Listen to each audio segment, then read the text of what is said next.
Good evening, everybody. Welcome to Apex Racing TV and another installment of the FRP iRacing Challenge. We are here live at Laguna Seca Raceway in the United States. Andrew Woodhouse here alongside Weihan Chan with Frederick Nichtel on the cameras. And Weihan, we saw a tremendous race at Lime Rock Park. I know you weren't here for that one, but Laguna Seca, it's a tremendous circuit. It's brilliant. It's also a lot bigger and a lot longer than Lime Rock Park. So could see some really exciting racing here tonight. Absolutely, Andrew. I think coming from Lime Rock Park last week to Laguna Seca this week, this means that we've got even more elevation changes. We've got a much longer racetrack for everyone to play with to kind of stretch their legs. As you can see here, many cars that are filling up the grid tonight. I think it's going to be an exciting night for everyone. I think Laguna Seca has always been one of the more challenging fixtures for a car like Skip Barber. Yeah, and one of the more fun tracks to drive, I think, as well, to top it all off. We've got about 30 cars here tonight, maybe just under, to tackle this circuit. And see, they're already knee-deep into qualifying. Max Esterson has done the best time so far, 136.66. He's just ahead of Dylan Christie with Colin Mullen about a second behind. But it's very, very early days, and we saw last week extremely close racing with 4 or 5 cars battling for the win in race 1. Race 2 was just as exciting. I know we almost had to get the oxygen mask out for Austin Knight because he was that excited in the last couple of laps. So hopefully we'll get the same tonight for us. Awesome. Yeah. Well, if we look at the timing distribution, we see that first and second provisionally they are just less than 2/10 apart, but everyone else they are at least a second behind first and second. Everyone is kind of within 2 seconds at max with one another. Yeah, as we got Of Miles course. Crabbe going to the top of the chart there, 136.636, so just 200ths of a second quicker than Esterson. As well, this circuit a lot more technical though, isn't it, really, than Lime Rock? So there will be a bit more separation, just naturally being a longer circuit. I mean, we've seen laps sort of in the 50 second range last week, and 1:36 this time. Yeah, much longer. Well, one thing for sure that drivers would probably face a little less would be lap traffic, because over at Lime Rock Park, you notice that lap traffic comes on, the onset of the lap traffic comes on kind of earlier on in the race, but here, because the track is just longer, they won't find lap traffic until somewhat later on toward into the race. Now, as you're just seeing some cars taking a little bit wide through that corner, over at Laguna Seca, it's all about trying to thread the needle, finding the perfect racing line, because it's all about trying to get the most momentum across each corner without going over the line. There are a few circuits, quite a lot of corners where you can take a couple of different lines as well. You can see one of the problems that the drivers are going to have is that a lot of the sand and gravel and dirt gets put right onto the circuit, and as that accumulates over the race, we will see the track surface becoming increasingly mucky, and yeah, it can definitely take the grip away. Drivers don't want to be running off the racing line necessarily if they can help it. As Esterson actually goes back to the top, this time by 0.7 of a second, 135.96, and that is a really good lap by Max Esterson. Yeah, we do have more drivers having put their lap times down, a total of 23 with lap times dialed in at the moment. We do have a total of 29, or rather 27 cars who are going to run here tonight.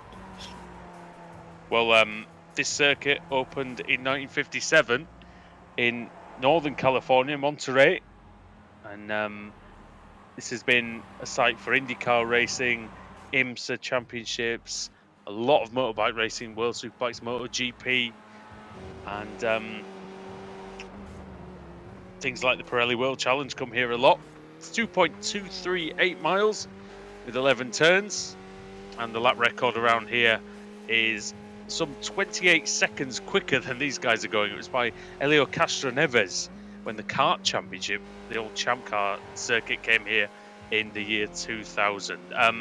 Everybody closing up a little bit now. And Esterson coming round the final corner. Seemed really working hard at the wheel there. Yeah, this is Esterson coming across the line. His previous lap time best was 1 minute 35.95.8. He does not, in fact, improve his qualifying lap time, although it is a difference of 2/1000ths of a second. So he still holds on to race to the provisional pole, and it's all going to depend on whether or not drivers like Rivard, Crab, and the other guys would come on to set faster lap times. Yeah, you can see a lot of drivers improving their time just in the last 30 seconds or so. Zachary Rivard's gone up to second, Colin Mullen into third, Kyle August in fourth, and Miles Crab actually did improve, but only up to fifth. Dan Clark's just gone sixth with a 36.5. So now a lot of drivers within 3/4 of a second of our pole sitter. Megan Giltz, she goes up into 11th place, and Christopher Wright up to 16th with a personal best. Also, Nolan Alea, I'm sorry if I've butchered that. Olaya maybe goes into 18th. Now we have a look at the weather of the weather of this racetrack as it stands at the moment. It is 19 degrees Celsius air temperature and 32 Celsius track temperature. So I think it is a perfect or an optimal temperature for drivers to race on. Not exactly too hot, which will cause adverse effects to the grip of the cars. And we've also got winds, westerly winds of 13 kilometers per hour, relative humidity of 85%. I think it's always nice to have some humidity, and partly cloudy weather, so we should not see too much changes to this. Yeah, and oh, spinner! Oh, a bit of a crash at the corkscrew. That was Olaya, and not sure who was coming behind him, but yeah, ended up ploughing into him, and both drivers having to go back to the pits. You can see a replay here. So as they're taking this corner two abreast, yeah, exactly. I think when both drivers they kind of converge the racing line, this is where that was where kind of contact happened. I think with that corner, sorry, Andrew. It's all right. Yeah, with that corner, I think it's easy for drivers to kind of lose a bit because you are entering the corkscrew at quite a high speed, and as you brake, especially with these cars, the skip barber, they do face quite a bit of entry oversteer. So drivers will have to be really careful as they prepare to brake into the corkscrew. Yeah, I mean, just looking at the history of the circuit as I've been doing before this round, the original layout of the circuit, which was sort of, well, it was used for quite many years. It was like an outer loop, so it had like the main straight. It had a tight left-hand corner here where Max Esterson's going into now. But then it didn't have a sharp hairpin at the Andretti hairpin. It basically carried on further down the hill and just was a big double left-hander and a big fast section going up towards the corkscrew, which used to be a very, very tight hairpin. And then it sort of made its way down the hill. It was just a more simplified layout. So this track has changed a fair bit over the years, but for the last 20 plus years, it stayed very much the same, very few alterations. And I do think it's challenging, Wayham, because you make a mistake here. There's no tarmac runoff area. You go onto the sand, you go onto the dry grass, the gravel. Very easy to cock this one up, shall we say? Yeah, exactly. None of that at all. So, it's doubly important for drivers to be very careful, especially with the racing line, with kind of being able to look ahead, where exactly the trajectory of your car is going. Now, I think more importantly, it is the corner before the corkscrew on the run up the uphill into the corkscrew. That is the one corner where drivers will be hard pressed to carry the most momentum through. But if you do if you go a little bit overboard into the gravel, you would go. Yeah, it's the leading up there as we see the drivers going up the House straight, which isn't really that straight to be honest, but that's what they call it. That's what we're going to call it too. Max Esterson has gone slightly faster, 35.65 for him. Connor Clubin's gone up to 5th place, the Canadian. So we're looking at Kyle August. And Esterson improves again by another couple of tenths. So very, very good job by him. And Rhys Everard up into P2. And he was very, very quick last week. He even managed to finish 2nd in a race, missing the entirety of his front nose cone. So, and I mean, nearly all of it was gone, and he still managed to finish 2nd. So he's very talented indeed. Oh, you do have to give props to the new iRacing damage model, haven't you? Yes. I think, yeah, man. Yeah, I think with the skip barber, you know, there is downforce, but I think it's not exactly as reliant on downforce as you would compared to, I guess, more of the higher level open wheel cars. But that said, I would imagine that was a remarkable performance to be able to pull off, racing without a front wing. It's never Yeah, easy to do that. he could stay there in the corners because, as you said, it relies mostly this car on mechanical grip. It was just on the straights. If he was in the slipstream, he could stay with the other drivers, but once he tried to pull out from the slipstream and overtake, it was very difficult for him. So just the drag caused by that lack of aerodynamic efficiency really was hindering him. We've got just over 5 minutes of the qualifying session still to go. You see Rhys Everard there, as we were talking about him, just going off in the penultimate corner and allowing a driver through. Ryan Bjerke has just improved his time, goes to 15th place. And Esterson, once again, with another fastest lap, shaving a couple of tenths off that provisional pole position, which he currently has by 4.5 tenths of a second.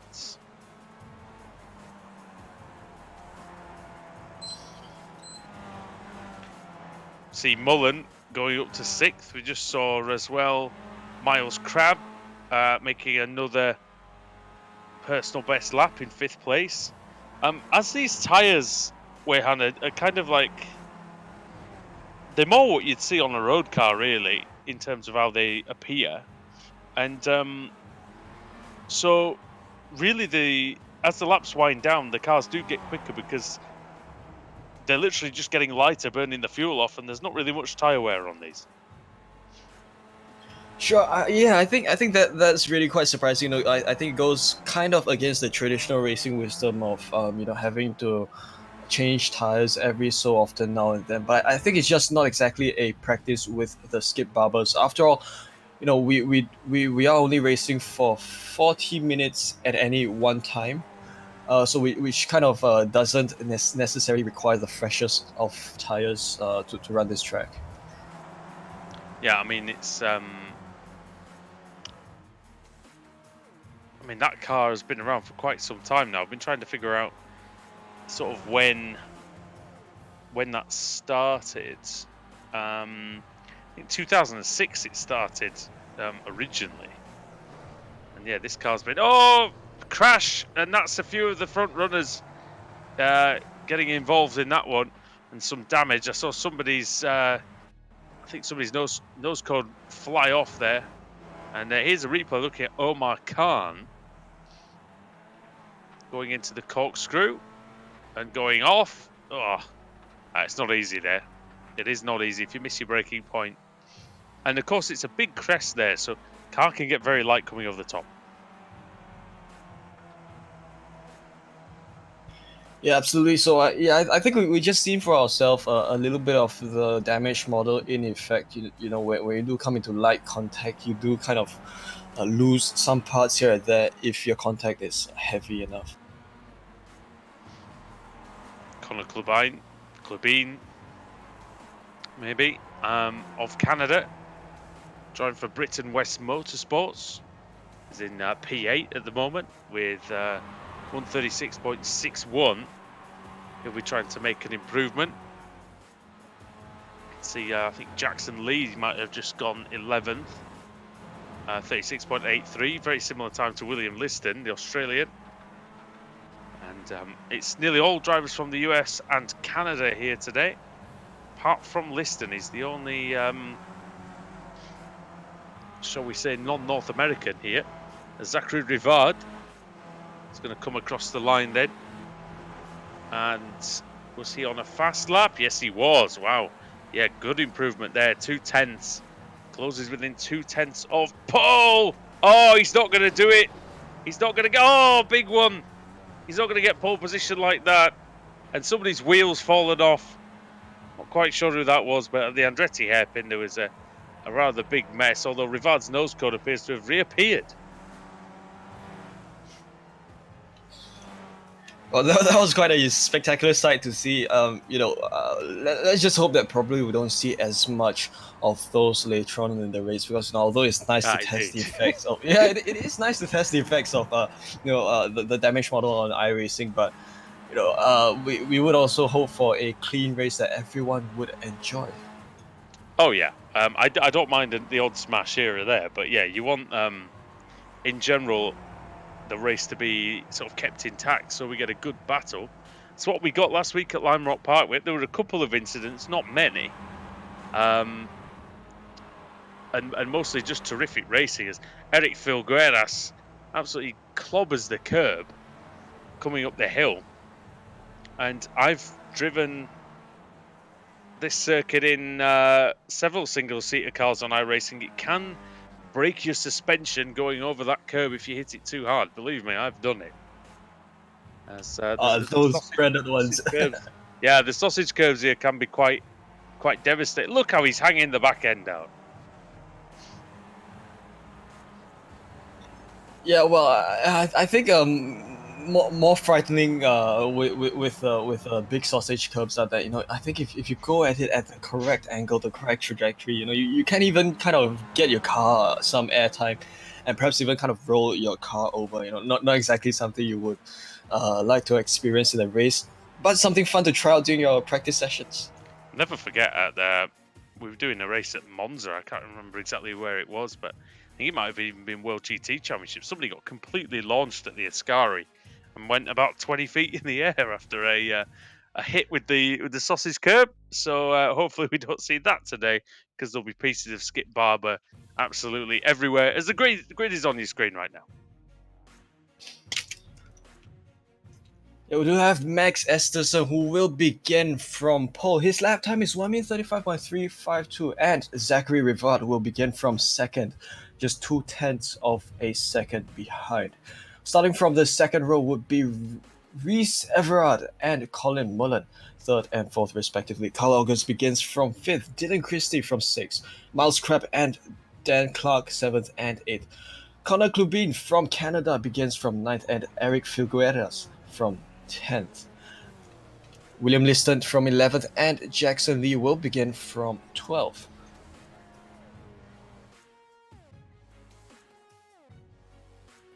Jean-Christophe Tran and Megan Gilt will begin from 13th and 14th.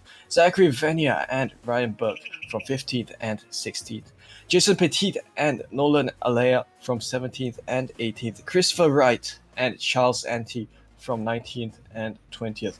Brandon Newey, Derek Cutshaw, 21st and 22nd. Chris Kiers and Omar Khan, 23rd and 24th. We've also got Alton Hook and Simon Sykes, who will begin from 25th and 26th. 27th through to 29th, of course, race administrators. Steve Everard in 29th. He rounds out your grid of 27 race starters. Thank you very much. And yeah, the pace car is out, so we are going to see a rolling start here. Which I always get a little bit disappointed about. I know it's American racing, but I always love to see a standing start. There's always so much that can happen, and so many places that can be won and lost at the start. It's much less than that with a rolling start, but I see why they do it, because obviously in general way handling it is slightly cleaner. We say it's slightly cleaner, but we never know. Yeah, well, what it does offer the drivers would be the opportunity to kind of warm up their tires before they begin the race. So in that aspect, it does kind of make things even a little bit more cleaner as they begin their race. They're coming through the Andretti hairpin, like you shared earlier, Andrew.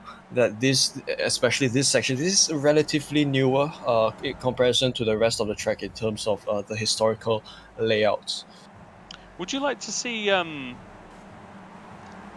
iRacing adopts kind of a the option for a more traditional European style formation lap where people have to line up on the grid, because I think that would be a great addition if, especially for things like the Formula Renaults and the F3 cars, things like that. Yeah, I think it is very nice in practice, but or rather, I think it's very nice in theory. But I think once you put it into practice, it is going to be a little bit challenging because I think the challenge will come when drivers will have to try to find that assigned grid spot. I think that's somewhere where some guys might trip up. Imagine that.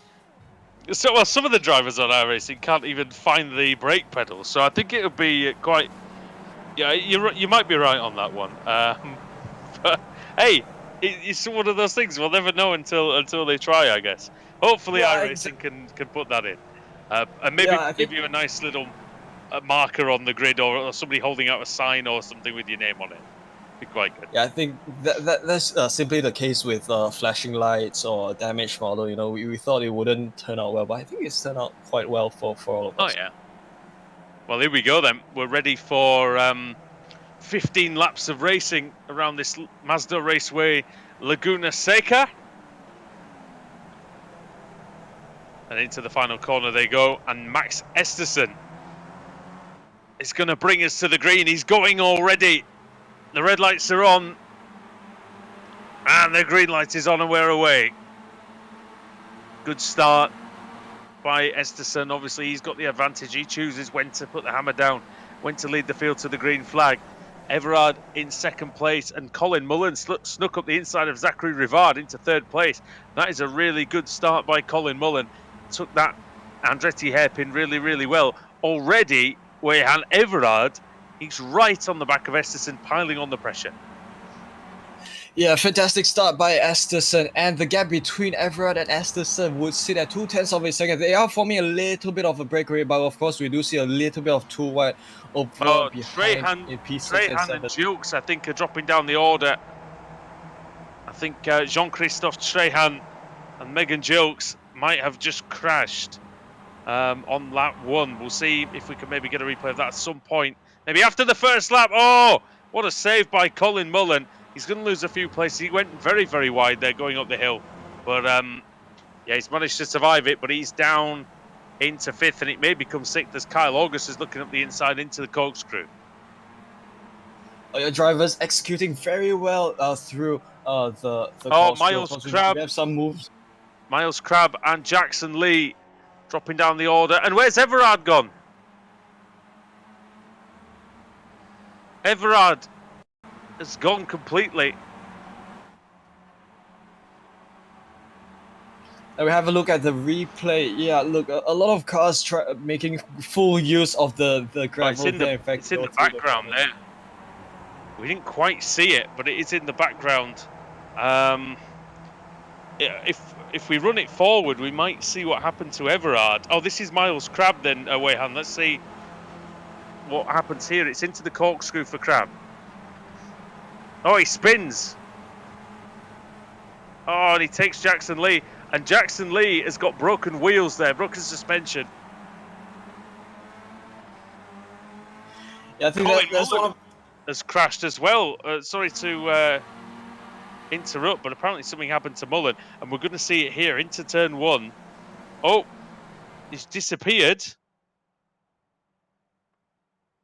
And I wonder if that might just be the end of him. Oh no, he's in 8th place still, Colin Mullen, but yeah, it's given Esterson a great opportunity here.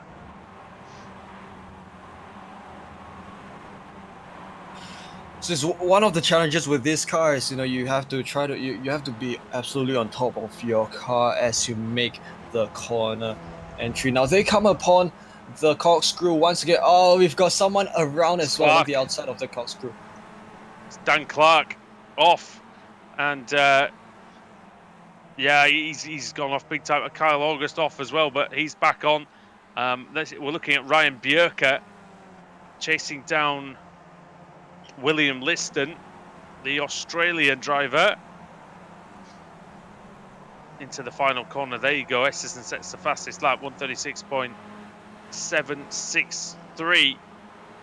on lap 3, and Zachary Vanier is trying to hold off the recovering Everard. Everard down the inside into the Andretti hairpin. Car coming out of the pit lane as well. Hopefully won't be too much of a problem. That's Khan. Oh, there we go. Well, we said hopefully it won't be a problem. It was a big problem for Everard. He's off into the wall. I think that's the end of his race. That was a huge pileup at that corner. I think it involved not just two drivers, but in fact some additional drivers along through the mid pack of the field. Well, Esserson leads.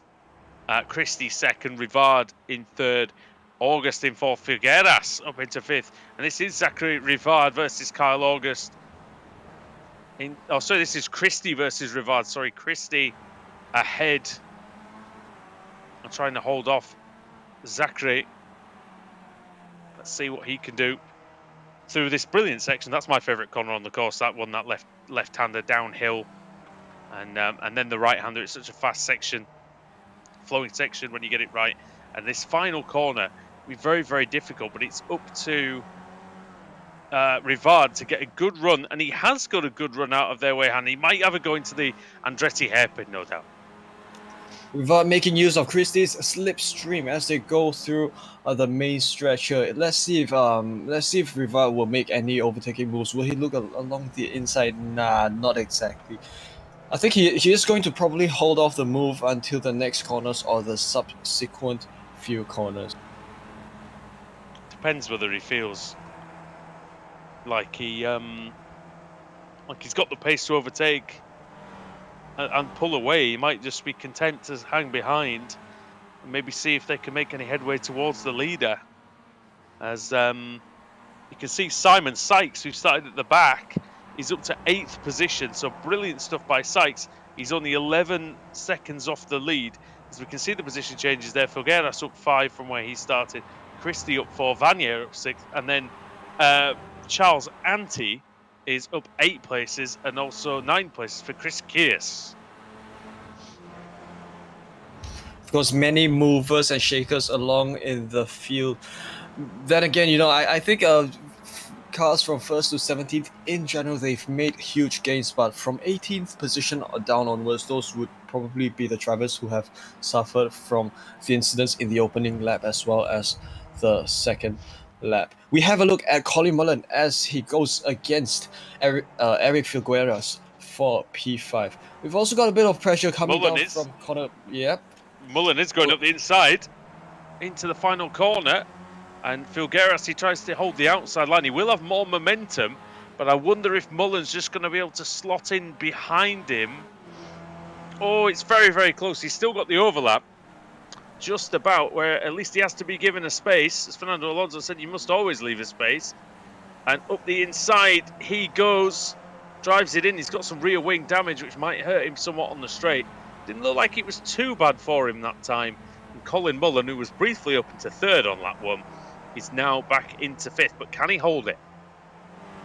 At the same time, don't forget that we do also have Klubin trying to get a piece of the pie as well in this whole equation. Dylan Christie in 2nd, and he is leading Zachary Rivard. This battle still ensues because Rivard began in 2nd. Someone's gone off at that corner.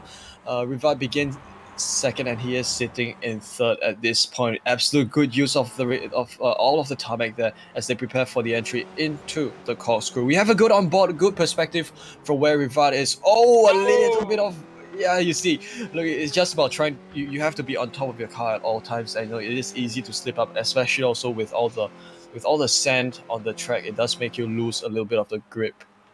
And you saw when he was going through the corkscrew following, saw dirt and stones being kicked up into his face as he tries to negotiate what is probably the hardest corner on the track, to be honest, and really throws it in. Got a good exit that time, though. And like I said, with that great slipstream, yeah, he's got an excellent run, great overspeed. It's possible he might have a go here. Maybe thinks about it, but decides not to in the end. It's probably a wise decision. You probably want to wait until at least you've got some overlap and a bit more of an opening.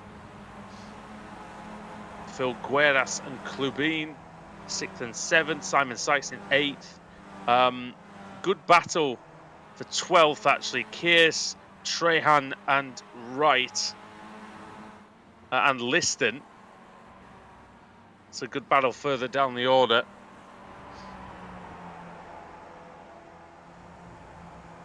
Because good battles all throughout the field. We are still remaining with Rivard and Christie for the time being as we observe them duking it out at the forefront of the field. Max Asterson still leads and he has built himself a gap of just under 4 seconds. We have a look at Alton Hook at the moment. He sits in P17th and he is with Brandon Newey who sits in 16th. This is one of the other battles that are kind of happening here in the FRP Racing Challenge here at Laguna Seca.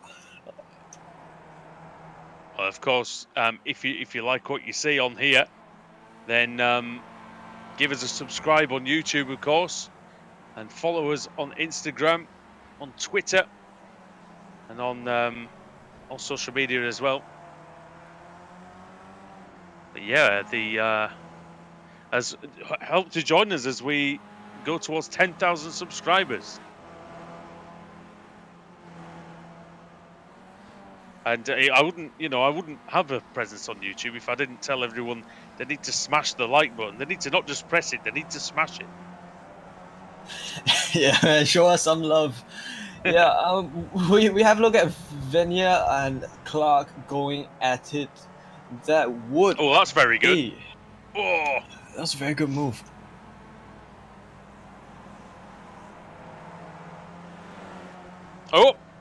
oh, he vanished and he came back. But yeah, that was nice stuff. Very, very close racing, very respectful, and very clean move by Clark, who again, he was running very high up the field, but a mistake in the early going put him down the order. You see that car there as we follow on board with Rivard looking at Christie. You can see just how much the rear of these cars moves around. And you were saying earlier on that they really don't have a great deal of downforce, and this just really illustrates it. It's more like the Skip Barber's more like an underpowered version of almost like a 1960s Formula One car, the way you have to drive it with the tires. Yeah, I think and that's what makes this car such fun to drive. At least within the Skip Barber community, I do understand that there are some unique characteristics to this car that you can't exactly find with any other car, at least on the iRacing service. I find This it is very Jackson difficult. Lee. I find it very difficult to drive the car, mate. I think it's one of those things that kind of goes against your instincts to be sliding the car around on a tarmac surface. But I think once you get it, these drivers obviously. I mean, it's great to watch. Don't get me wrong. It just does not compute with my brain when I'm driving the car. Yeah, it's also one of those cars that I've never exactly figured it out. I think I kind of I'll still be more comfortable with some of the other better balanced cars. We are back with Dylan Christie, and I think they are coming upon some lap traffic at this point. You know, we are at the 16-minute mark, but of course for this heat one, this is the first of 2 races that we are going to have here tonight. We have 15 laps of racing. Oh! Did you see that? As August negotiating the traffic had to go to the inside onto the dirt to make it through. Just about did. And the back of the field as well are in the unique position that they're coming up against a lot of lap traffic. Well, here's the replay then. August comes through onto the Rahal straight, and oh dear! Oh, yeah, that was absolutely threading the needle. You know, also, yeah, it's one of those things that you don't exactly see coming, but he managed to just power it through and make it work. What can you do there? You just got to trust your instincts, I guess. As Rivard goes for the outside on Dylan Christie. Christie holds firm though, holds the inside line, and there really isn't a great deal you can do round the outside in the Andretti hairpin. Not in these cars anyway. It's not particularly easy, and Christie survives again for another lap. And we've got 7 laps to go here at Laguna Seca. We are 13 minutes into the race. It's down for a 40-minute race, but unless absolutely ridiculous things happen, we're never going to reach that limit. We have a good three-way battle here. We are with Chris Kiers. He sits in 13th. And it is Jean-Christophe Trehard in 12th and William Liston in 14th. Possibly Christopher Wright in 15th, trying to get into this fray of what would be a total of a 4-way battle. Now, this is the battle for P12, and a little bit loose along rear end would go Chris Kiers as he now comes upon the sequence of corners which would demand that you are absolutely on top of your car. This corner, this is the one corner, the important corner that will kind of determine your pace along this run up to the corkscrew. Yeah, and because it's uphill as well, any mistake there just exacerbates the problem. Because these cars, they're not hugely powerful. As Essison sets the fastest lap, 135.534. Rivard versus Christie again. Oh, here we go. There's 3 wide here into turn 1. And that is Filgueras and Clubin. Looks like Filgueras has got through. Clubin trying the... the move, and there's contact, wheel-to-wheel contact. Seems like everybody's got away with that one. And that means Simon Sykes goes up into 7th place, past Filgueras. Filgueras fighting back. He's going to get the cut back. See if he can go to the outside this time on Sykes. Oh, he really tried hard there. Filgueras, the man from Florida, against the man from Georgia, Simon Sykes. Yep, Sykes making it work, and he holds on to P8 as they now go on the run up to the corkscrew. We're back with Rivard again as we observe this long-standing battle that's been happening ever since the beginning of the first race. They are ever so close, but look, Andrew, I think when you're at this point, you have 2 objectives. You have one objective that is to try to close the gap between yourself and the leader. But at the same time, when you yourself are kind of stuck in a battle with someone around you, it does kind of raise a dilemma. Do you want to fight it out and possibly make yourself go further back, or do you want to close the gap with the race leader? Well, there we go. I am surprised that given that what happened on the previous lap, that Christie didn't decide to cover the inside, because in my opinion there was no way that you can really drive around the outside of someone there. Left the door open, sends him through. Maybe he's just seeing whether Rivard can get away from him or not. Maybe it's one that might come down to the final lap. You never know. What's impressed me about these guys in the Skip Barber these last couple of weeks that I've been watching them is just how close they can run to one another without hitting each other most of the time is pretty astonishing. But in answer to your earlier question, sorry to ramble on, but the closest thing I can think of is when I've done the ARL TCR, and there might be sort of 10 cars within 5 seconds of each other, and if you move out of line, or if you get an overtake wrong, or make a mistake, you're down 10 places. As this is Sykes having a go on Clubin. He's missed the corner slightly of the corkscrew. And Filgueras having a look round the outside. That's not going to work this time.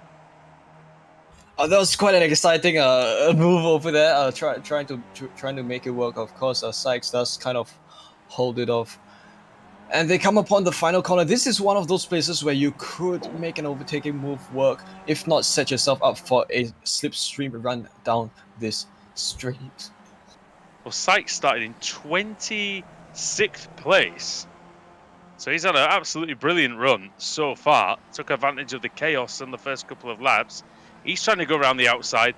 Very late on the brakes, Simon Sykes. And that is brilliant. Goes through for Rice Race Prep. And that is lovely stuff by Sykes. Sykes up into 6th position. Oh, contact. And off goes Clubin. Phil Guerras getting into the back of him slightly, and he went through the grass but managed to survive it. And this is still the battle we mentioned earlier on, Rivard and Christie. Is he even shoving him up the hill? Because now Kyle August joined the party, and this is kind of what you were saying. Do you want to fight it out and potentially lose other places? Well, this is what's happened. They don't have a choice now. They don't have a choice because the race leader is already 6 seconds ahead of them. And at this point, I think they are not far from the end of the race. We are at lap 12, 3 laps to go. So which means that it's all about trying to everything going down the wire at this point. Drivers giving all they can to make the racing work. Yeah, indeed. And with just a few minutes to go in the first race of the day here, we've got two 15-lap races. The FRP iRacing Challenge. This is Apex Racing TV. Andrew Woodhouse, Weihan Chan, and Frederick Nichtel on the cameras. And we hope you're enjoying the coverage. We hope you're staying home, staying safe, and doing what you can to stay happy as well in all this time. Obviously, easier said than done, but we hope you're doing your best. And Rivard and Christie. Oh, Christie's going to be happy in a second because he's got a great run. He's through. That's a perfect move, cleaned up. This means that Christie, at 3 laps to go, he goes up to second. But then Rivard is going on for a comeback potentially as they go too wide through this corner. Oh! Wow, brilliantly. Where can Kyle August go? We can see her on board with him. What does he choose at this point? Oh, he got a wheel on the grass. It hindered him.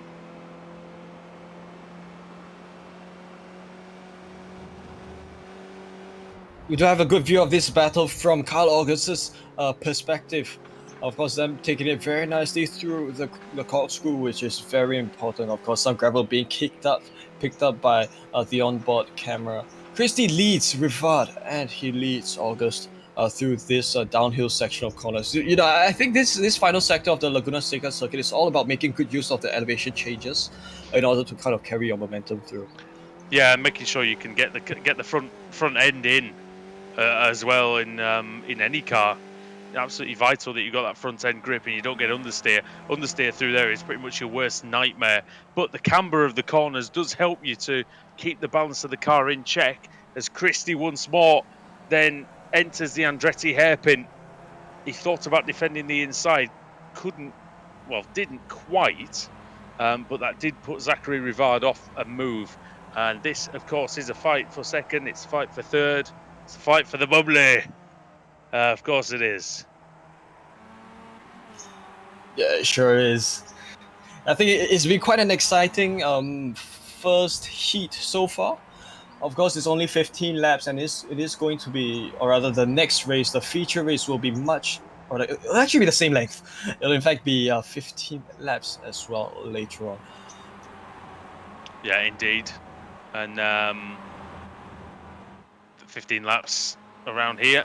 The grid order is most likely going to be decided by the finishing order. That's what happened last week anyway. I haven't had any official word on that, but I assume that is going to be the case. And it worked very well last week. The race was brilliant in race 2. So, but a good race one here as well. And Max Estersen is coming through, and he is going to receive something he's very, very happy about indeed. And that'll be the white flag. And that'll mean, of course, just 1 lap to go here at Laguna Seca. He's got no traffic in front of him, as you can see on the track map. And yeah, you can see also the gains that he's been making. Pretty much half a second a lap for the last 5 laps. Is there going to be a move into turn 1 then? I don't think so, Christie. Oh, he might. Oh, he's thinking about it. Not quite close enough at the moment. But he does have over half a lap to go to try and work his way past Dylan Christie. But it's going to be easier said than done. Christie started in 6th place. Rivard started 2nd. Then Kyle August, who started in 5th. So they've done a great job. Colin Mullen runs in 5th place at the moment, about 5 seconds behind this battle. I've just seen one of the cars, rather Kyle August, making good, kind of, or rather Colin Mullen, I think, or rather one of the cars making good use of the gravel run of kind of going all rallycross here at Laguna Seca. I think if you have a good car setup, you can do that. They'll not come upon this Oh, here we part of the go. circuit again. Oh, and they do have lap traffic in front of them. It's all air. So into the corkscrew they go. Then Rivard on the outside, Christie on the inside. Oh, what a move by Rivard. Sliding all the way around the outside. Brilliant job, and Kyle August up the inside, then into the second to last corner. They bang wheels. Oh, they both survive. Great stuff there, but it's going to be Max Esterson who comes out of the final corner, and he is going to cross the line and take the win in round 1 tonight of the FRP iRacing Challenge. Into the final corner they go. Kyle August had a go on Christie. He's not going to make it work, though, I don't think. So it's going to be Zachary Rivard coming through in second place. Dylan Christie gets a little bit of the bubbly in third, and then Kyle August in fourth. Oh, and Sykes versus Filgueras. Filgueras tries to squeeze him, and Sykes has got the run to the line. It's just going to be a couple of hundreds. Oh, that was very, very close indeed. But I think it's Simon Sykes. It is indeed Wayham by 3/100ths of a second only. Wow, that was a close fight for the finish. Apart from the race winner who won and it Megan outright, Jukes. he had everything his way. Oh, Megan Jukes having a look around the outside. She's trying to get the cutback on Brandon Newey. And let's see. It's an American versus a Canadian here. And let's see, is Jukes going to go for it up the inside into the last corner? It'll be a big, bold one. If she wants to go for it, sliding the car in there. It's not going to quite happen for her, but it's going to be Brandon Newey who comes home in... sorry, it's Crab, isn't it? It's Miles Crab. Sorry, in 18th place. Newey in 17th. Jukes in 19th. And then Kevin Hook in 20th. He's going to be the last person over the line. But that was a great battle away on the final lap. Oh yes, that absolutely was a great battle for everyone. Look, I think in this race, we did see some first, second lap incidents, but I'm seriously amazed at how clean and intense the competition had been all throughout the first race. I think it's just been something that we've all enjoyed watching. And let's have a look at our race results. Outright race winner for race 1 is Max Esterson. He wins with a clear almost 10-second advantage ahead of everyone else. Zachary Rivard comes home in second, and Dylan Christie in third. Of course, both drivers we've seen had a great battle. So did Kyle August. He did come into the battle later on, kind of towards the second half in the first race. He comes home in P4. Colin Mullen and Simon Sykes come home in 5th and 6th. Eric Filgueras and Connor Klubin 7th and 8th. Dan Clark and Zachary Venier come home in 9th and 10th. We do have a look at Jean-Christophe Trehan in 11th, Charles Ante in 12th, Chris Kears and William Liston in 13th and 14th, Christopher Wright, Jackson Lee come home in 15th and 16th, Brandon Newey and Miles Crab would finish in 17th and 18th, Megan Jukes in 19th, Alton Hook in 20th, Ryan Burke in 21st, Reese Everard in 22nd. Of course, these drivers are a lap behind, unfortunately. Derek Cutshaw and Nolan Alea in 23rd and 24th. Omar Khan and Jason Petit in 25th and 26th. We do see that these drivers, most of them have in fact finished the race. Perhaps a couple of them might have suffered from being quite a few ways back due to, I guess, perhaps some incidents that might have happened throughout the race. Yeah, and quite a few drivers biting the dust early on, but it wasn't too bad in the end. It was pretty clean, apart from, I think, 1 or 2 unfortunate incidents, but nothing too major out there. Max Esterson taking the win, though. Great job by him. 9.5 seconds is a big margin in the Skip Barber, and yeah, that's going to be...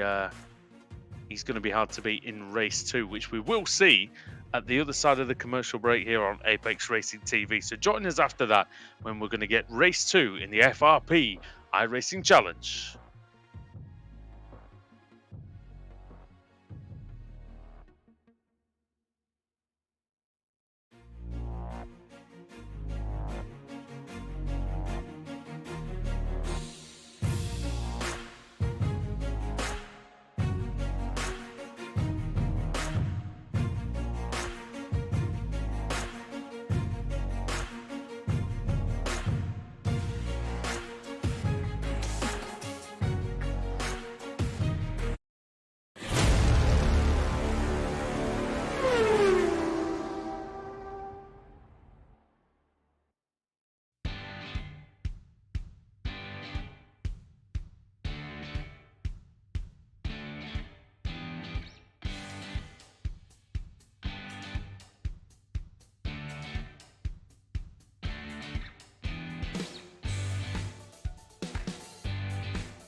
Welcome back to Apex Racing TV and the FRP iRacing Challenge from Laguna Seca Raceway in the United States. Andrew Woodhouse, Wei-Han Chan, and Frederick Nichtel bringing you the coverage tonight, presented by SDK Gaming. And yeah, we're live on the grid for race 2 of the day.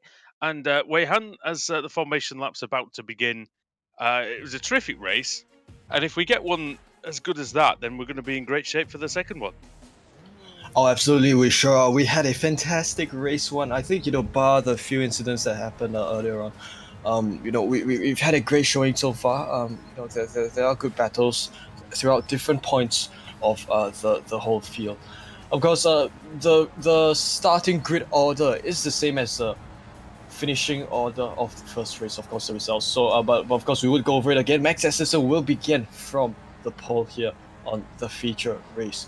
Zachary Rivard begins from second. Dylan Christie and Carl August still begin from the second row. Colin Mullen and Simon Sykes begin from fifth and sixth. Eric Figueres and Connor Clubin from seventh and eighth. Dan Clark and Zachary Venier will begin from 9th and 10th, and Jean-Christophe Trehan and Charles Ante from 11th and 12th. Chris Kears and William Liston, now of course William being the only Australian in the race at this point, they begin from 13th and 14th. Christopher Wright and Jackson Lee from 15th and 16th. Brandon Newey and Miles Crabb from 17th and 18th. Megan Gilks and Arton Hook from 19th and 20th. Ryan Burke and Reese Everard, 21st and 22nd. Derek Cutshaw and Nolan Alea from 23rd and 24th. We've also got Omar Khan and Jason Petit, who will round out your starting grid of 26 drivers here at Laguna Seca. Yeah, there are many drivers who will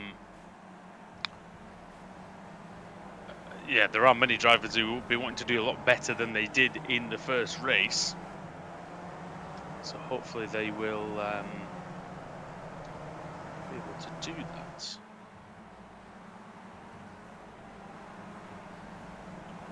Now I think for the first time ever, or rather, I think quite a unique situation we are in right now. You notice that the pace car is in fact the Porsche 911. I would think that the pace car is in some ways more powerful than the cars that are actually racing. Yeah, I think that is quite an odd situation. Usually it's the other way around. If they were to have a race, the pace car would probably win. Which, it's fair enough, isn't it? It is fair enough. Yeah, I would think so. Of course, they come upon this downhill section. I think we just spoke about it earlier on. This would kind of be the favorite sector of the track for both of us. Just with how you can use good advantage of the elevation changes to make your race work. Safety car peels into the pit entrance, and it will be up to the leader Max Esterson to have control of the grid. He slows down a little bit. I think that's a little bit odd, but of course we go green at this point. Max Esterson gets a great start. Of course, the driver's now going 3-4 wide, possibly in the background there between positions 4, 5, and 6. Oh, a little bit. Yeah, sorry. I think the race had been clean at this point. 3 wide over there behind would involve Carl August. Of course, Esterson, as usual, once again leads the field through Andretti and will come through this corner, being the race leader. A good big pack here of battling at this point. Well, it's a good job that they all got through there cleanly, because it looked for a while that they wouldn't do. But Esterson leads the way then from Christie. It's already 6/10 ahead. It will be difficult now for Dylan Christie to stay with Esterson, such was the pace of him in the first race. Welcome to everybody watching on YouTube as well. 116 people watching at the moment. We welcome you all to Apex Racing TV. Glad we could be a part of your entertainment as the two cars going off and going out of the race. It looks like in the background. I think Reese Everard and possibly Omar Khan might have been the two that came to grief there. We may see that again in a moment, but into the corkscrew for the first time. Drivers seem like they're just making it through. Yeah, absolutely. I think it'd be much cleaner than the first race at this point. We have a look at the replay. So it was in the background coming up the hill, and that, well, it's not really any clearer. But we're watching Dylan Christie going off, and that's how he managed to lose about another second. And it's Chris Kearse. Is it that we're going to see crashing? No, he's going to go off there wide coming up the hill. But it's behind him that the action happens, really, I think. Pretty sure it was Everard and Co. behind, but we might see that again in a bit. But there's some spot for Ryan Bjerke, on the chat. And Zachary Rivard. But it's Esterson leading by 1.5 seconds. If it's anything like race 1, it's going to be difficult to catch him, but you never know what can happen around Laguna Seca circuit. Christie in second, Colin Mullen in third, as he was at the start of race 1. Oh, some drivers having quite enough. William Liston. Of course, the state of affairs are a little bit different at this point. Of course, still Max Esterson still leading the race, but it is Dylan Christie who is in second, and Colin Mullen currently holding on to third. We did see Zachary Rivard having quite a good race earlier on. He is currently in P6 because he's put up a good showing through first race, and he is now at that point he is now currently sitting in P6. Eric Figueres and Sykes in 4th and 5th. Sorry. Oh no, it's okay. A bad start from Rivard though, off the front row. He's got some recovering to do, but Figueras and Sykes having a battle. They had that battle to the line in the first race, and they're side by side nearly over the start-finish line once more. Also, Christie and Mullen going up in second place. Then be interesting to see what kind of pace he's got for the rest of the race. Sykes ahead of Figueras, who's ahead of Zachary Rivard, and this is a replay. Megan Jokes, and what's going to happen to her? Oh, she's going to get rear-ended by car number 52, and that is Jackson Lee. So Jackson Lee going to the back of Megan Jokes, and Charles Ante, we're seeing him. He's under pressure from Brandon Newey and Nolan Olayer. So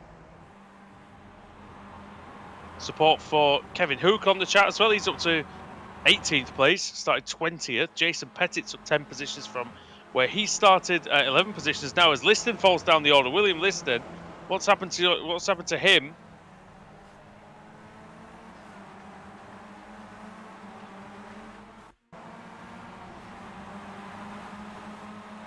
We have a look at the replay, and we observe what exactly happened to William Liston.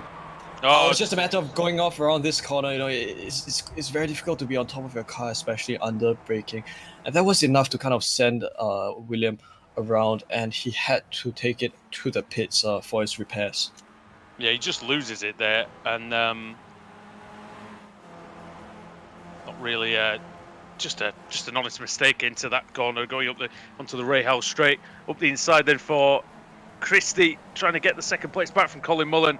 Up the inside, very clean move, and through into P2. So Dylan Christie trying to set off after Max Esterson, who's now got a 2.7 second lead, which is a big lead in these very cars here. Yeah, great three-way battle here between among positions 4, 5, and 6. Of course, they could well merge with Christie and Mullen up in second and third, and that will make for a very, very exciting front-end battle. A wide for Figueras, and Zachary Rivard trying to get past, but can't quite. His momentum was stunted by just being slightly too close to Figueras as he went off, which meant that he just couldn't get the run. He's got a run now up the Rahal straight there and into the corkscrew. What can he do up the inside? Not a lot, really, for Zachary Rivard this time, as we look at Dan Clark, who, way in the first race, was quite high up the field, really, until a mistake forced him down. Yeah, I would imagine so. Look, I think he is also holding his ground quite well at this point. We are on board him at this point. He's still in P6, 2 positions down from where he began. All right, a great use of the inside curb through that final hairpin, and he is now taking the slipstream of Figueras. We come up upon Simon Sykes again. Now we do have a good perspective of this, the first battle, the first two-way battle between Mullen and Christie. Mullen goes along the inside, and is Sykes going to have a piece of the pie as he tries to dig along the inside as well? Oh, nearly coming a wheel contact there, and yeah, I think losing it Good a little save. bit. Yeah, of course he saves it well, but that is at the expense of a little bit of his pace. So Yeah, but he's still on the back of that group. Filgueras still defending hard from Zachary Rivard. Then is he going to cover the inside line? He does not. So Rivard has every right to send that up the inside. He does. They lock wheels though, and off goes Filgueras into the gravel. And it's a little clumsy, but he left the door open, did Filgueras, and then he decided he was just going to close the. He was sort of going to half close the door, but didn't quite. As now they're all getting in all sorts of trouble at the top of the hill, and Simon Sykes goes through into second place. And a terrific job there, and capitalising on the mistakes up the inside, and into second place for Simon Sykes, who started 26th in race 1, got up into the top 10. And Nolan Orlaya has made 13 places up from where he started, and he's now just ahead of Charles Ante, but we're back to the battle for P2. Alright, it has now become a four-way battle pack. Simon Sykes, Dylan Christie, Colin Mullen, and Zachary Rivard from 2nd to 5th. Of course, that is Rivard making a move back up to 5th, one position closer to where he first began from 2nd. Is Christie going to go for a move? He is very close to Sykes at this point. Of course, them dipping the gravel ever so slightly. Look, over here at Laguna Seca, I'm not sure if this is a road course race or a Laguna Seca red cross, but it does seem like it is kind of taking a life of its own at this point. Sykes still leads this battle pack. They come upon this left-hander, and they do have that one corner where they could well send it. Christie could well send it into this corner. Let's see what happens at this point. And that is the most important corner on the track, really, as you mentioned. And Christie is wide, his momentum is seriously damaged, but what can Colin Mullen do? He's all kinds of sideways into the corkscrew. Christie tries to close the door, he doesn't. It sort of unnerves Mullen, and that means that Mullen, under real pressure from Rivard goes through easily. Mullen ended up taking a pretty poor line. Did Mullen have to get did he get a slowdown penalty there, Wayhan? I think he might have done. Yeah, who would probably have, judging by perhaps the way the line that he took through the corner, that might have warranted a slowdown penalty. This means that Mullen is down to 6th, and Dan Clark has gone up to 5th. Now, if we have a look at some potential battles that might be shaping up, disregard that. Mullen now making the comeback. And we now have a look at Charles Ante, who is currently sitting in P12. This is, of course, this is around the mid-pack of the field where there is some exciting battling going on. Yeah, well, Ante and then Crab, Orlaya just in front. Got like an interesting line going into turn 1. Now looking at Ryan Bjerke, who's trying to chase down Jason Pettit. And Pettit started at the back. He's up to 14th place. Very consistent drive. And, not amazing lap times from him at the moment, but just keeping it nice and clean. While a few drivers are taking to the grass and the gravel. That's worked out well for him at the moment. This is Bjerke on Petit at the moment as we have a look at the replay. Dylan Christie and Sykes then. Oh, and that's Sykes going very, very wide. Very, very sideways. And again, exhibiting excellent car control to rescue the situation. But he does lose the position. He's also lost, by the looks of it, Wayhan, the very tip of his nose cone. Yeah, but I think he has been on top of his car all race long, and yeah, it was just amazing, the way he handled the car through that corner. Nolan, Alea, sorry if I butcher your name. Alea sits in 12th. And alright, almost bumper to bumper, or rather wing to wing goes. Oh, here we go. Uh, 3 wide. Over the start-finish line. Oh, I wouldn't like to be in the middle of this. I think I would back out if I was in the middle. Let's see if he does. Oh, yeah, just about. Yeah, he does that. Well, this means that, well, of course, this is a little bit to his advantage. Oh, they come again. They come at it again. 3 wide through this right-hander. Alea backing it out a little bit. Oh, he doesn't back off! off! Contact! That was a bit silly. He did not back off at all. He had the momentum, but he didn't adjust his line. Poor driving by Orlayer, I think. And Bjerke, well, in fact, was it Miles Crabbe? Sorry, Miles Crabbe who got spun off. But look, Orlayer, he had the line, but he just didn't adjust his trajectory or his speed.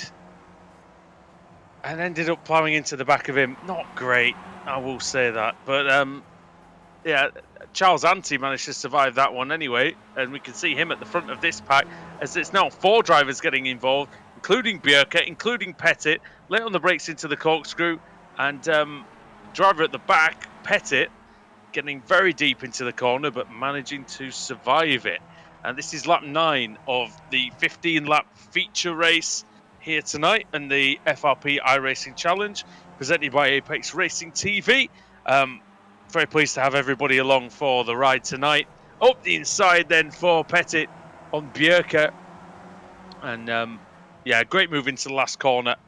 That's nicely done. But yeah, follow us on Twitter. Subscribe to the YouTube channel if you haven't already. Leave a like down there. And leave a comment. You know, we want to know what you think about everything. Follow us on social media as well, on Instagram and on Facebook. Now, and this is very, very close indeed. You've got the battle for second has resumed, Weihan. Oh yes, in fact it has. Christy Sykes and Rivard. Because Rivard getting back into his game. He is the one, or rather, he's the one kind of putting pressure on all the drivers in front of him, or rather, the 2 drivers in front of him, Christie and Sykes. Now, is he going to go for a move as they go into the corkscrew? No, he doesn't. But of course, the drivers making it through the corkscrew very nicely here. And, you know, we should also consider Mullen and Clark, who are kind of battling it out in 5th and 6th. Riding aboard Rivard once again, we have a good view of this battle pack 2nd to 4th. As they come upon. Right, as they come upon the final corner, yeah, great use of the braking there, great use of the inside curb as well. Of course, you cannot take that corner too aggressively, or you might warrant yourself a slowdown penalty. Now, this is a top speed run, making use of slipstream as they go down into the Andretti hairpin. Yeah, double apex left-hander at the Andretti hairpin. And yeah, sorry, go on. Yeah, I'm so sorry, man. We've kind of been stepping over each other lately. Yeah, Christie still leads this. Sykes go wide. You know, I'm already beginning to be curious to know if, you know, there are incident limits in this race in place. You know, if there may be any. No, I don't, because I think. I don't think so, but no limits. There's no limit. No limit. Oh, there we go. Yeah, so, but of course, you know, I'm so sorry, Andrew. Oh.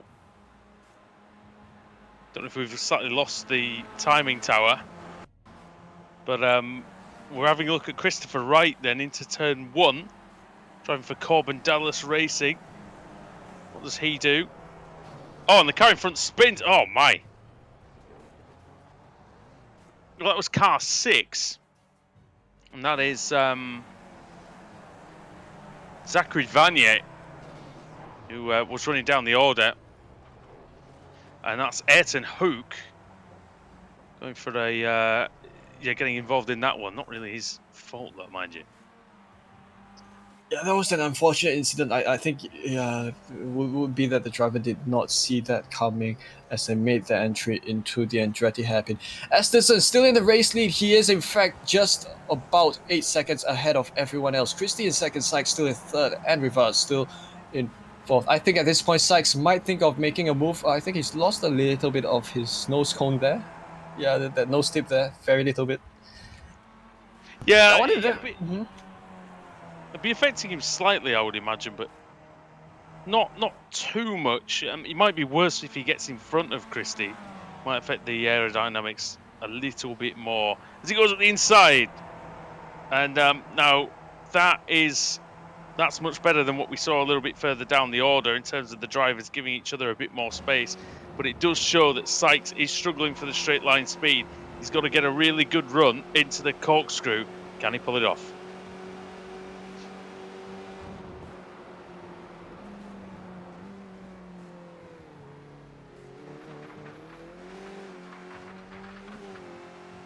Making good use of the momentum at this point. Christie along the inside is trying to make it work, squeezes.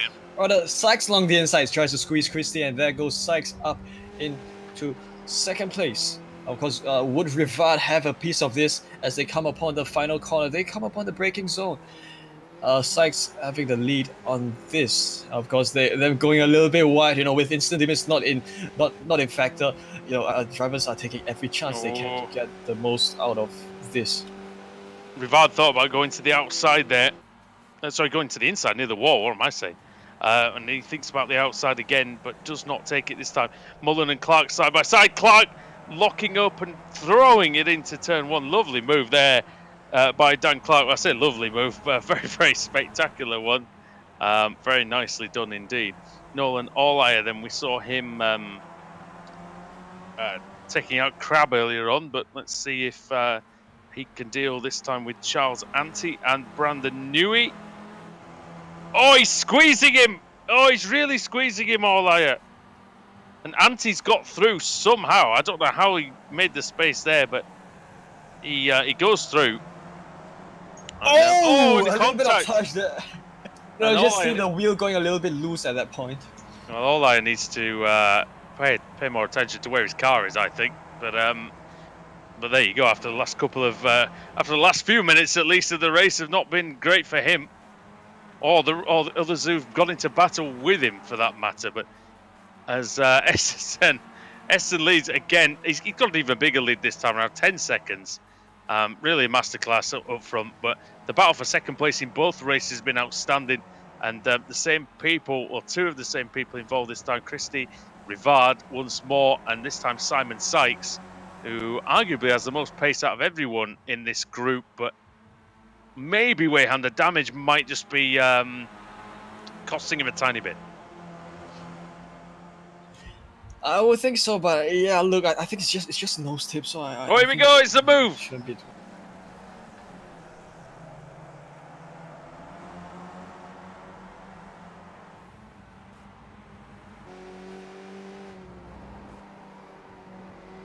Chris is still in second, of course, great driving there.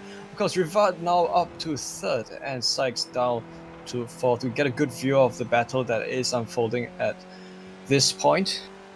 Because these three drivers making good use of the slipstream that they are offering one another. Slipstreams are also important, even in the skip barbell, as that there's a little bit of the aero advantage that you can gain from slipstream. We come to the most crucial corner. Tap on the brakes. It's all about tapping the brakes. Do they go rallycross? No, they don't go rallycrossing here on this corner. They remain on the tarmac. And who knows if they're even braking through there? Half of them look like they're just throwing it in. It could well be. Sykes through the corkscrew much better than Rivard, and he's right there to set him up through this final sector. We're on board now with Dan Clark, Brad Hayes Racing. You can see he's closing in on Colin Mullen. Mullen's had a solid race, just hasn't quite managed to stay on the pace of the front three, but not far off. He's reeling them in, 1/10 here, 1/10 there. And in fact, the last lap was 8/10, so Mullen made great headway as those guys were battling. But Christie and Rivard again going side by side. This time Rivard dives down the inside and goes for the full overtake. He's trying to make that stick. Yes, he has. Oh, he's leaving the space though. He's been a bit gentlemanly there, I thought. Oh, not so gentlemanly this time. And off goes Rivard. And Christie carries on. He's under real pressure from Sykes, though, for Rice race prep. Likewise, Colin Mullen for the same team. Rivard off. Unbelievable. And, yeah, it sort of partly came from leaving almost, allowing the overtake to continue. I thought he'd had it done, really. Maybe could have forced Christie to back out, but decided to take to the outside. Might have been his undoing in the end, but who knows? Sykes on the outside into the corkscrew. This is going to be brave if he's going to try and go all the way around here. Yeah, you pretty much can't get that done. It's very dirty on the outside line there, where all the dirt, the gravel, and the dust has been kicked up. And some love for Jean-Christophe Tréhan on the chat. He's up to 9th place from 11th on the grid, but this is the battle for P2. It's a 4-way battle. The white flag is in the air, Wei-Han. It sure is. And, by far this, we've had exciting battles all throughout the field. This one is now morphed into a 4-way battle pack. Christie, Sykes, Mullen, and Clark. Of course, as we've spoken of it, as we've spoken earlier on, because you're so far away from the leader, it's more worth it to fight it out at this point. 100%. They want a little bit of the bubbly, of course. I've got to say it. It's in my contract. Christie in P2, Sykes in 3rd, Mullen 4th, Clark in 5th. 1 lap to go of this Laguna Seca raceway. And Christie has been doggedly defending this advantage that he's had. The 2 teammates, Sykes and Mullen, getting very close indeed in those Rice race prep cars. Christie for sliding onto the Rahal straight. Again, not a straight whatsoever, but it is one of the best overtaking points on the circuit. Into the corkscrew, especially for these low-powered cars. Sykes is sliding the car. He goes around the outside. Has a look on Christie. But he can't quite make it stick. Through the last sector they come. And Mullen's up the inside. Mullen on Sykes. Sykes goes wide. He loses it. Oh, and then up the inside looks Clark. But over the line is going to come Esterson. He's going to take the win. Esterson, everything got his way as he takes a race sweep, but it is the most exciting battle unfolding at this point. Christie will come home in 2nd, and Mullen in 3rd. Of course, Sykes and Clark, they just had the most exciting battle just right at the last corner. They come home in 4th and 5th. That would leave Zachary likely in 6th. Brilliant performance by Max Esterson. He absolutely dominated here today. 2 races, a combined 22 seconds of winning time over the rest of the field. Nolan Orlaya there, but it's in front of him, really, we need to be looking at. That's the one. Bjerke and Charles Anti into the final corner. As Anti left the door open, he might have done. Oh, Bjerke goes over the curb. Could that be a slowdown penalty? It could well be. Charles Anti drives to the line. Can he take Bjerke? He has to. Bjerke slows down slightly. Oh, and over the line they come. Lovely stuff. Oh, crash after the line. Bjerke off. But it's Anti, that was just so close. Then Bjerke, then Newey. That was so close. Look at how close that margin was between the both cars. If you could, maybe rewind 10 seconds back, that was such a tight finish. Oh yeah, amazing stuff. Nolan Orlaya got through his troubles to finish 14th in the end. It was a good drive in terms of places gained. It could have been better in other ways, but yeah, certainly did the job out there. Jason Pettit in 11th, 15 places gained by him. Ryan Bjerke, 8 places gained as well, which is definitely commendable. Yeah, great stuff out there at Laguna Seca Circuit. And stick around because we've got post-race interviews and things coming up. But first of all, the finishing results are on the screen now. Race winner, because he's had everything go his way, and nothing could stand in his way. No one was even close enough to even challenge him all night long. Max Esterson comes home the race winner for the feature race. Dylan Christie come home in 2nd. Of course, he is 13 seconds behind the race winner, so that is a massive gap. Colin Mullen and Simon Sykes, both of them had a great battle towards the end there. They come home in 3rd and 4th. Dan Clark in 5th. Zachary Rivard in 6th. Conor Clubin and Eric Figueres in 7th and 8th. Jean-Christophe Trehan and Chris Kiers in 9th and 10th. Jason Petit and Charles Anti come home in 11th and 12th. Brian Birkey and Nolan Alea 13th and 14th. Brandon Newey and Kyle August come home in 15th and 16th. And Miles Crabb and Jackson Lee come home 17th and 18th.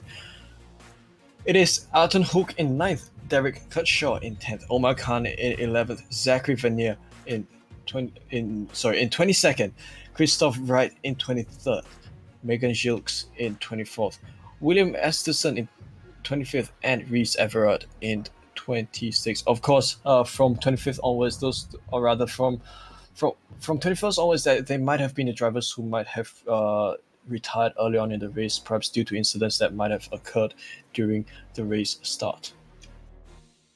Yeah, but for the most part, it was fairly clean. But we just had that couple of incidents in the middle, didn't we? But all in all, the racing's been great tonight, and we just need to figure out who we want to bring in to the commentary box for a chat. And I think it has to be the it has to be the double race winner. Max Esterson joins us now. Max, first of all, can you hear us? Yeah, I got you. Great stuff. Well, mate, 2 races, over 20 seconds of winning margin.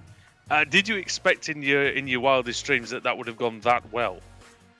Well, there were kind of 2 scenarios. If I knew if I could get away on the first lap, then it'd be possible to pull away if they were battling behind. But if they stuck with me after the first couple of corners of the first lap, I think it would have been kind of hard to pull away once the tires got warm.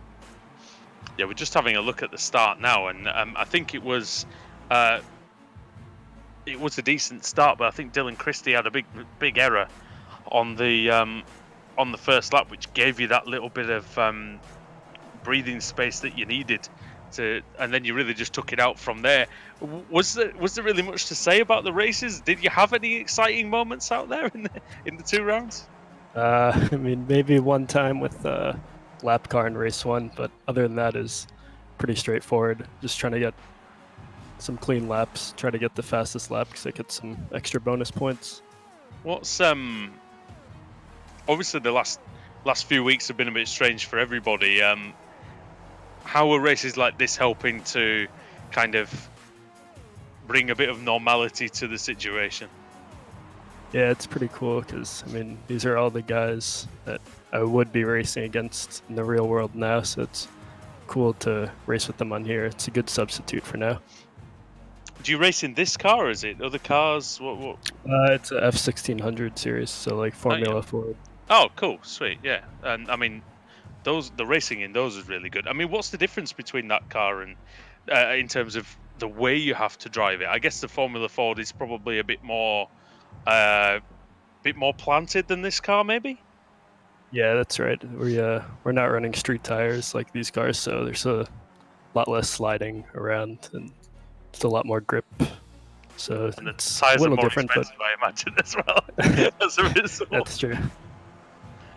I know every time I talk to racing drivers, it's just half of the budget goes on tires, doesn't it? And like, it seems anyway.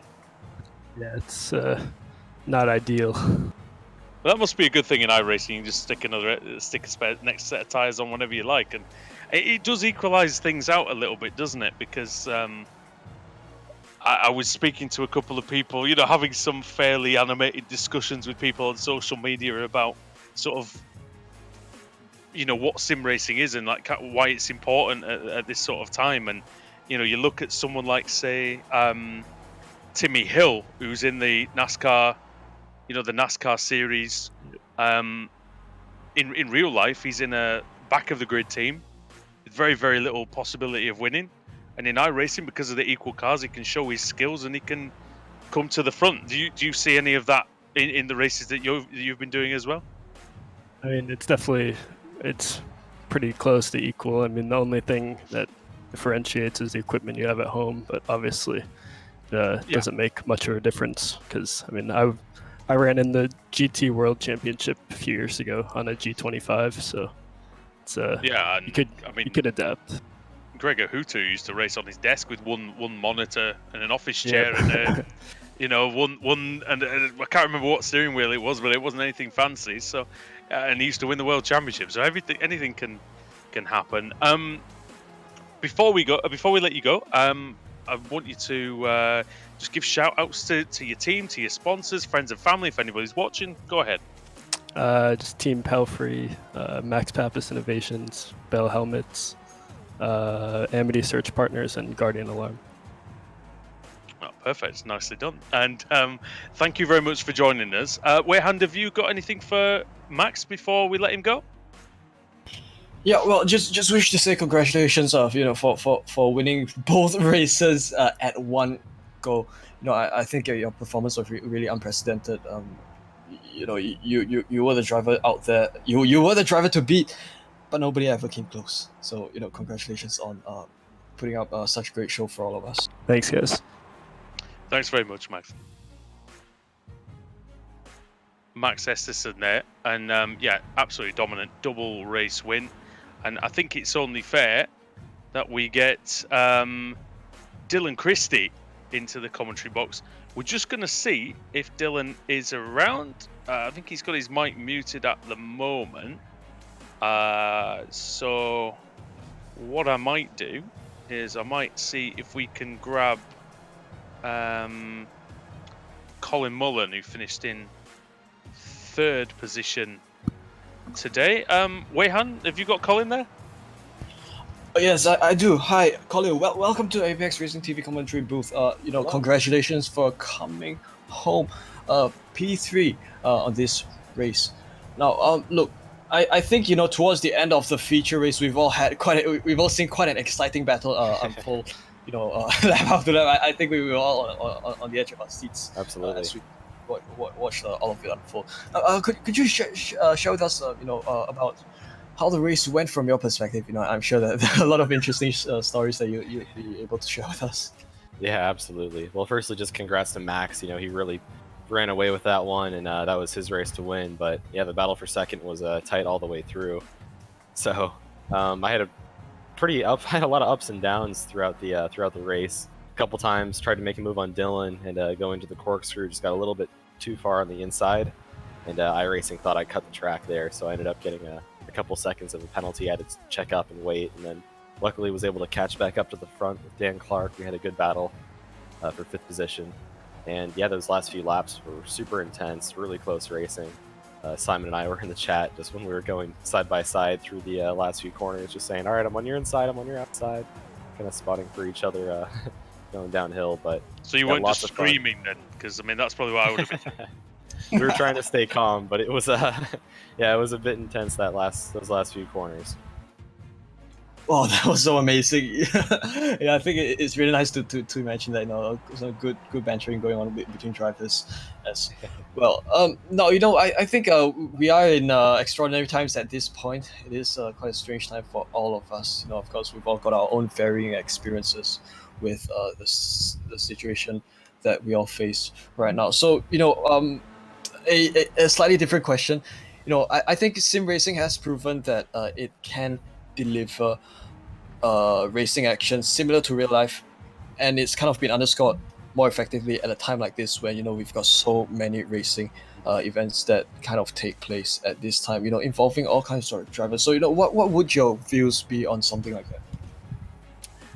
Well, I absolutely love iRacing. I've been using it for a long time, even just for practicing the tracks to just get a feel for them before going to the real thing, since I live out on the West Coast, and all the series that I've raced in the past few years have been on the East. So it's a great way for me to learn and just get some more experience behind the wheel when I can't do the real thing.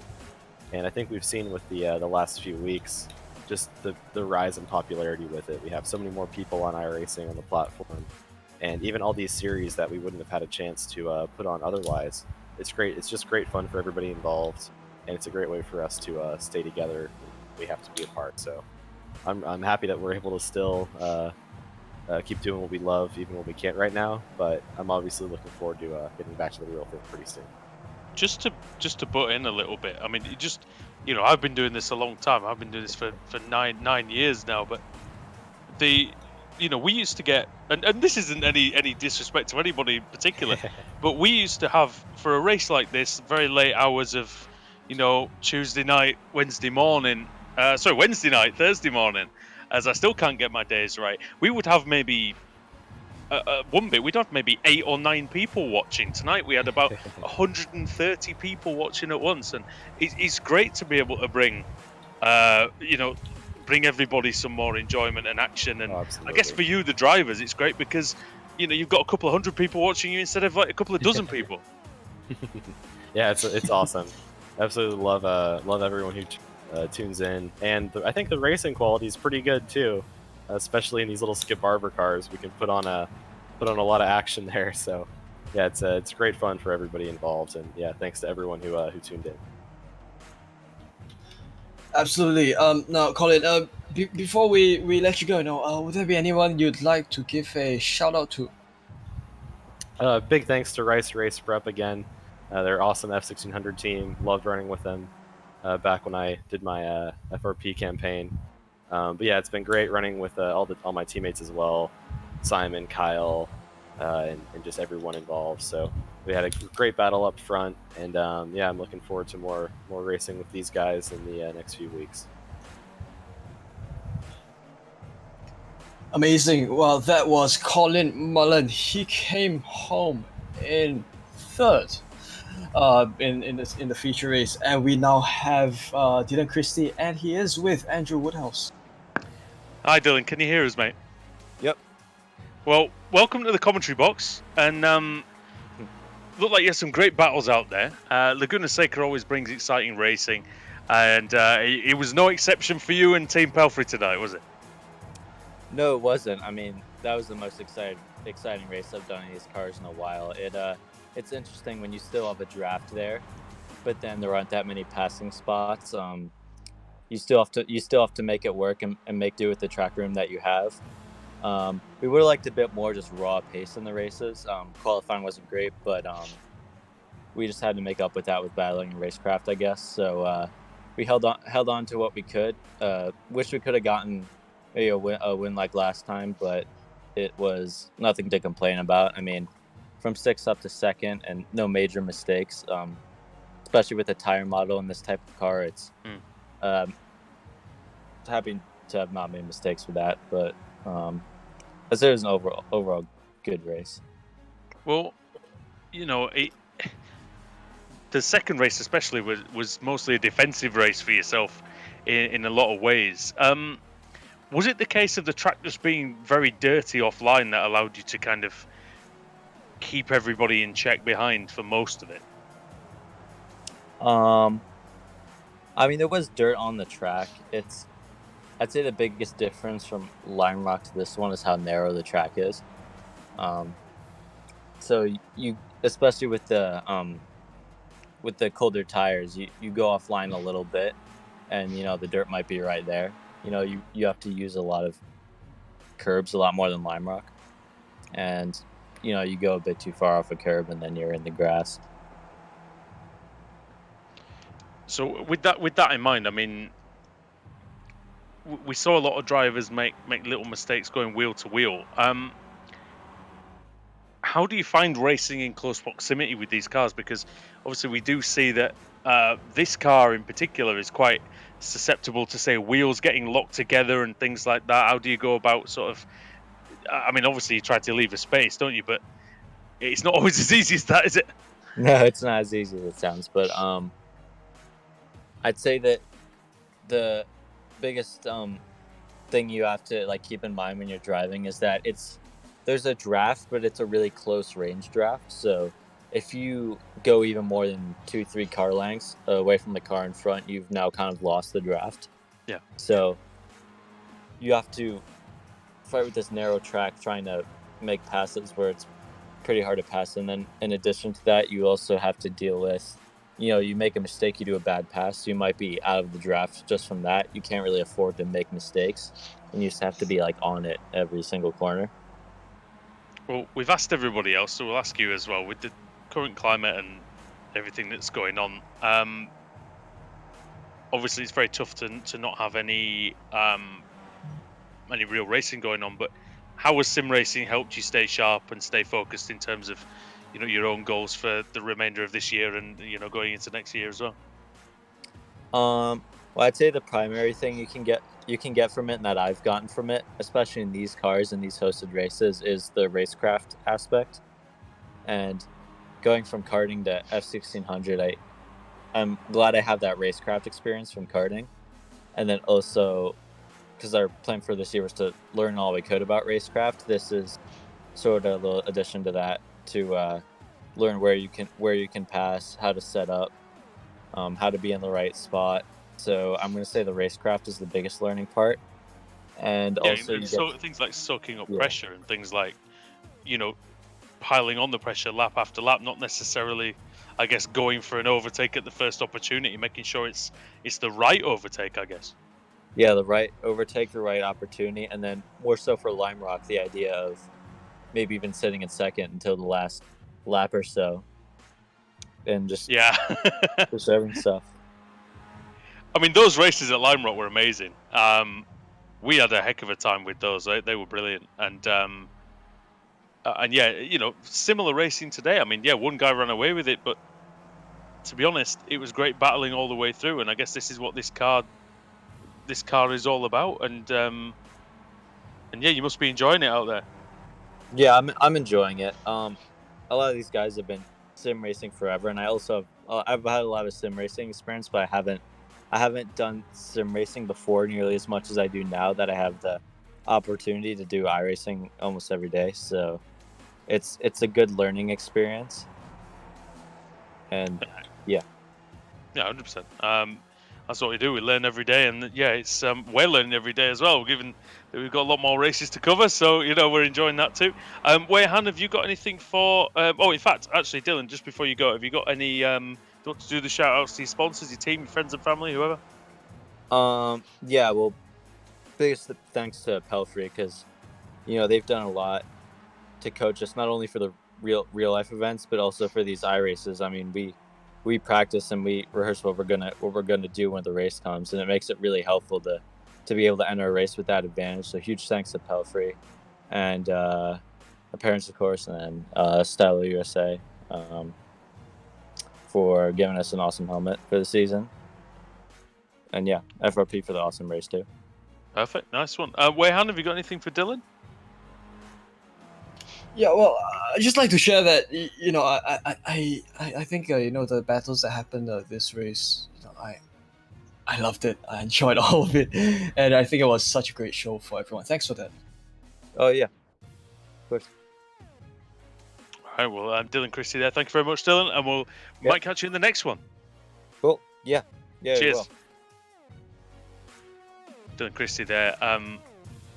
And yeah, I just want to really say that I really enjoyed this one, and with last week's racing, the Skip Barber, I don't personally know why I've not done Skip Barber commentaries much before, because it's a brilliant car to watch. Like I say, I don't really enjoy driving it, but watching it has been fantastic for the last couple of weeks. It really has been brilliant, and we hope to see more of it next week as well on Apex Racing TV. I'm just going to have a quick look just to remind myself where next week's race will be, and it should be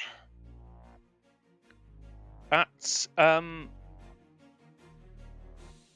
well, we don't know because it's changed. It did say that this was going to be Silverstone today, so I guess we've got a little bit of a difference in terms of the race meeting. But we will be back next week for more from the FRP iRacing Challenge on Apex Racing TV at the same time and the same place. As I said before, if you do like what you see tonight, and we do thank you very much for watching, like the video, share it, subscribe to the channel, follow us on Twitter, Facebook, Instagram, all the places you can find Apex Racing TV as we go towards 10,000 subscribers. Han, it's been a pleasure, my friend. Thank you very much. Likewise, I've really, really enjoyed all of the racing action tonight. I think it's just been a reminder of why we all why we all do what we love here, covering races, conveying racing action and stuff. This would be one of those races that kind of underscore that.